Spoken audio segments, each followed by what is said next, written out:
The message arrived at exactly 4:12 p.m. My 17-year-old daughter had been cooking since sunrise. 10 straight hours. 23 homemade meals. 2 desserts. Fresh bread.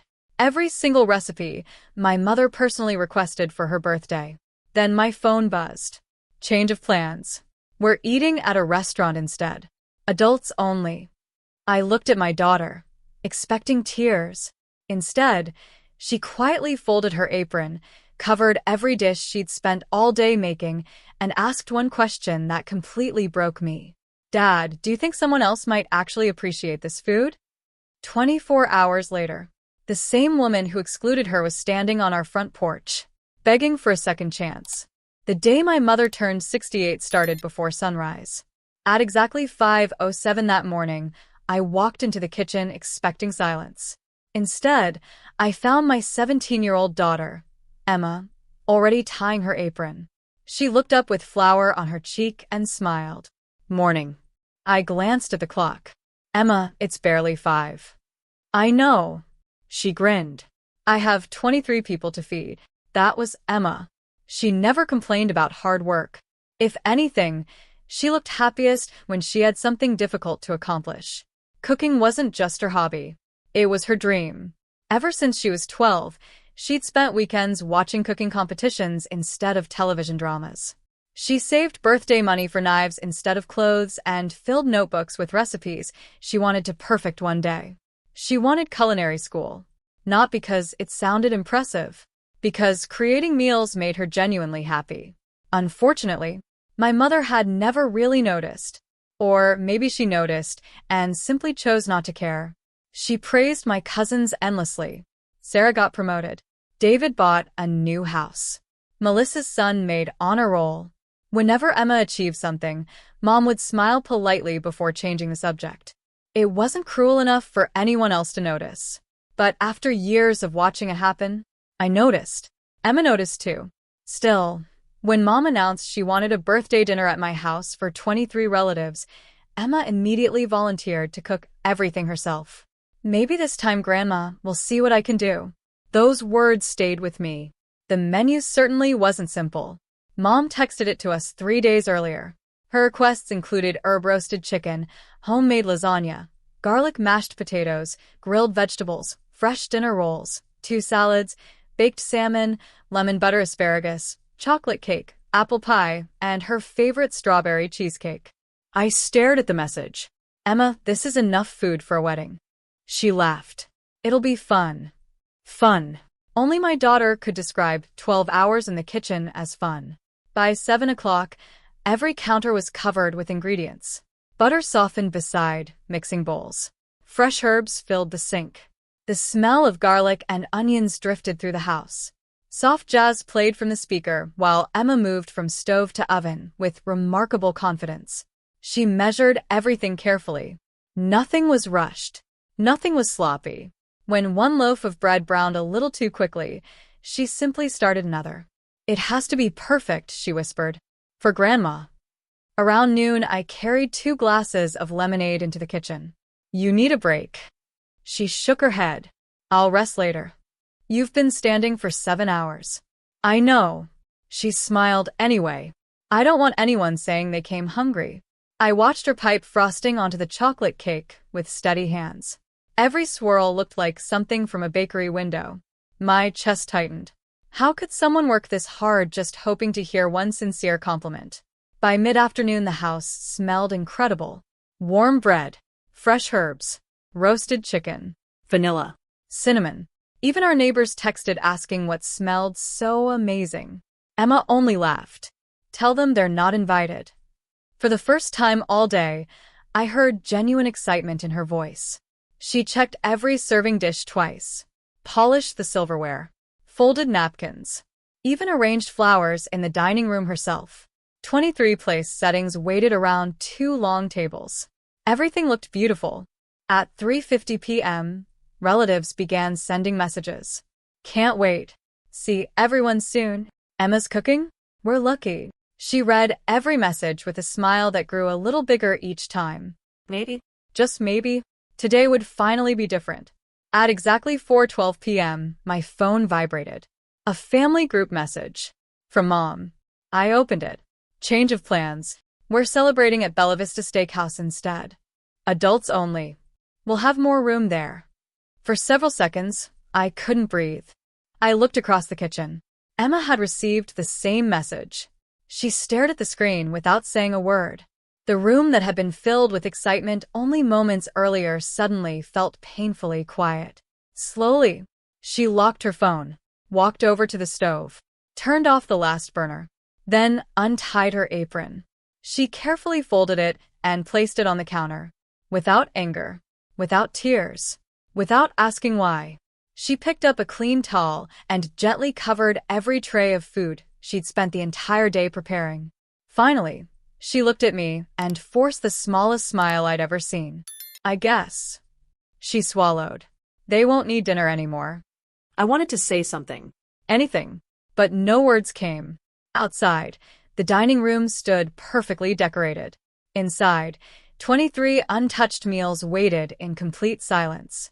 And somewhere across town, my mother was already on her way to a restaurant, never realizing she had just broken the one heart that had worked the hardest to celebrate her birthday. For almost a full minute, neither of us spoke. The kitchen that had been full of laughter only an hour earlier now felt painfully still. The oven had cooled. The candles on the dining table remained unlit. Outside, the sun was beginning to set, casting long shadows across 23 perfectly arranged place settings. Emma stood beside the counter looking at everything she'd spent 10 hours creating. Then she surprised me. She smiled.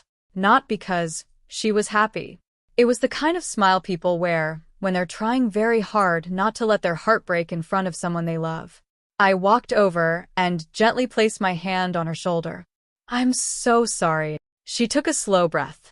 It's okay. No. I shook my head. It isn't. She looked around the kitchen one more time before asking quietly, So, what do we do with all this food? That question hit me harder than my mother's message. Not. Why would Grandma do this? Not. Doesn't anyone care? Just. What do we do with the food? I looked at the trays covering every countertop. Enough roasted chicken to feed dozens. Fresh bread still warm from the oven. Lasagnas bubbling beneath foil. Desserts decorated with incredible care. Throwing it away wasn't even a possibility. Then Emma said something I'll never forget. What if someone else needs it more than they do? I looked at her. What do you mean? She shrugged. If Grandma doesn't want it, maybe someone else would. For the first time that evening, I smiled. I think that's the best idea I've heard all day. Within minutes, we began packing everything. Large aluminum trays. Reusable containers. Foil. Labels. Emma insisted every container be organized. People should know what's inside. Even after everything that had happened, she still cared about strangers having a good experience. Around 6 o'clock, I called our local fire station. A firefighter answered. I explained the situation as briefly as I could. We have a lot of freshly prepared food.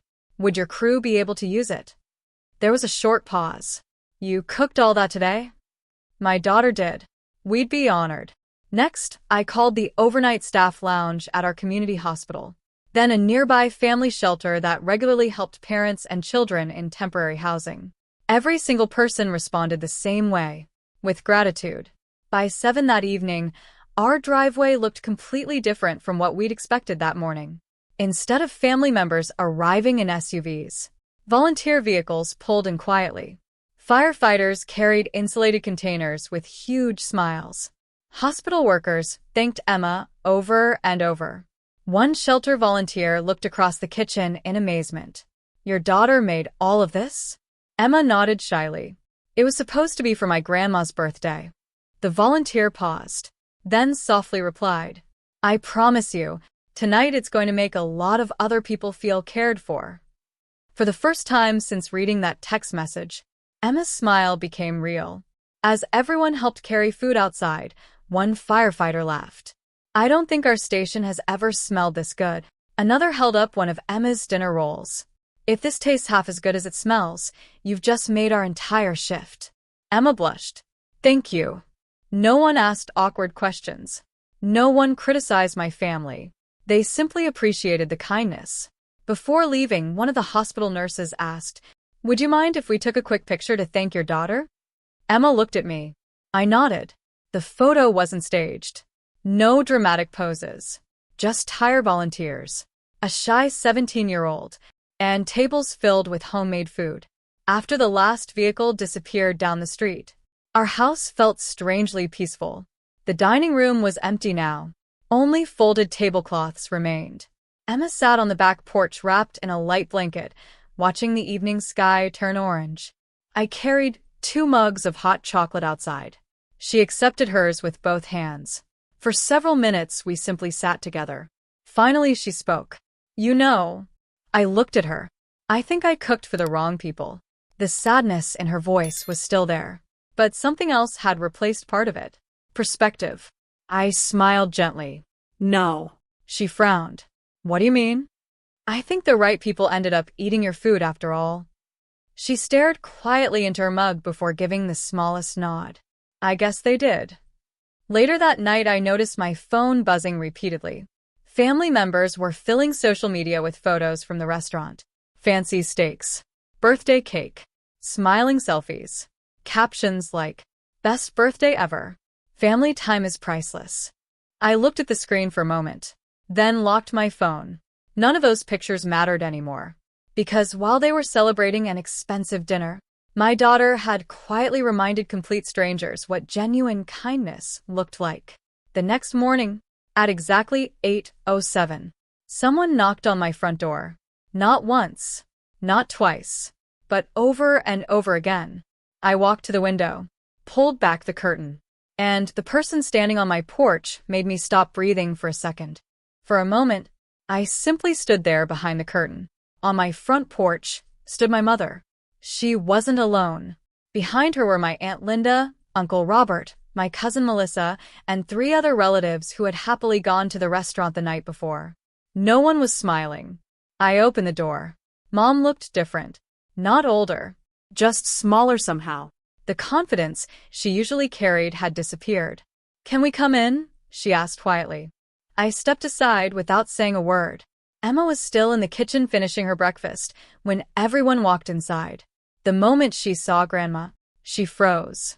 My mother looked at her, then slowly looked away.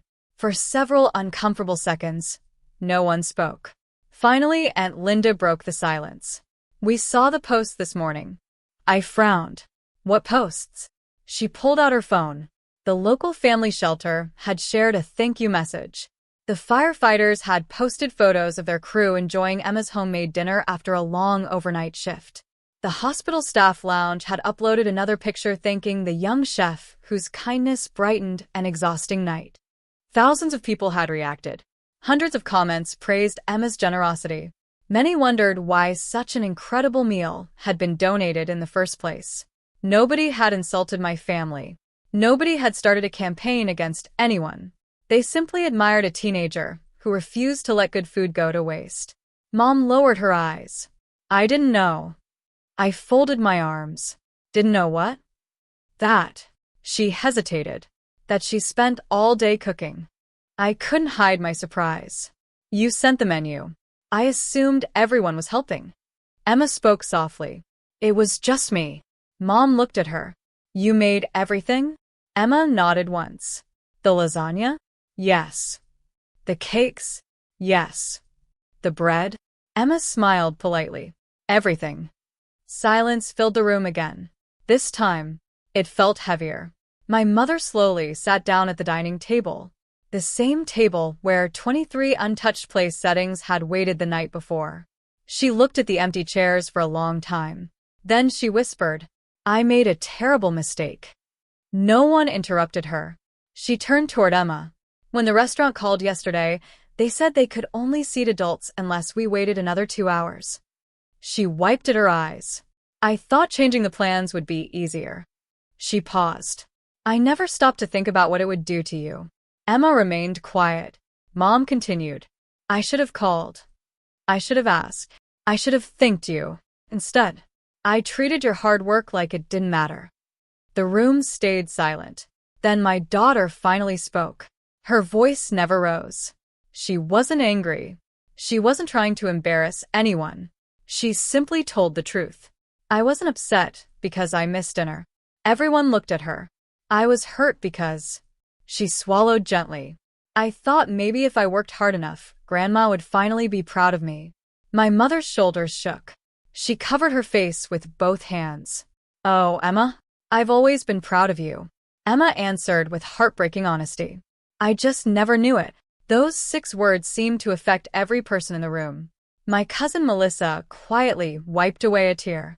Uncle Robert stared at the floor. Even Aunt Linda looked ashamed. Mom stood and walked slowly toward Emma. I can't change yesterday. She reached for Emma's hand. But I hope you'll let me spend the rest of my life doing better. Emma looked at me. I gave a small nod.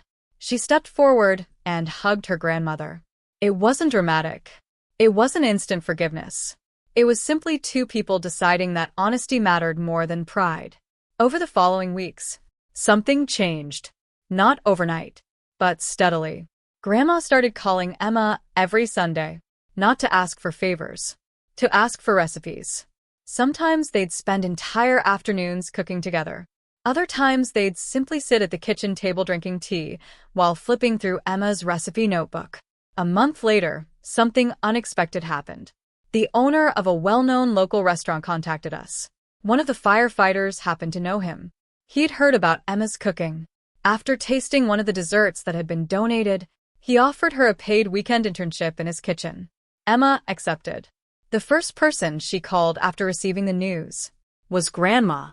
Months later, during another family gathering, everyone arrived early. No one canceled. No one changed locations. Before anyone touched the food, my mother stood up and tapped her glass. I want to say something. The room became quiet. She smiled proudly at Emma. The best meal I ever received. She glanced around the table. Was the one I never got to eat. Everyone looked confused. She continued. Because losing that dinner taught me something I should have learned years ago. She reached over and squeezed Emma's hand. Never take someone's love for granted just because they give it freely.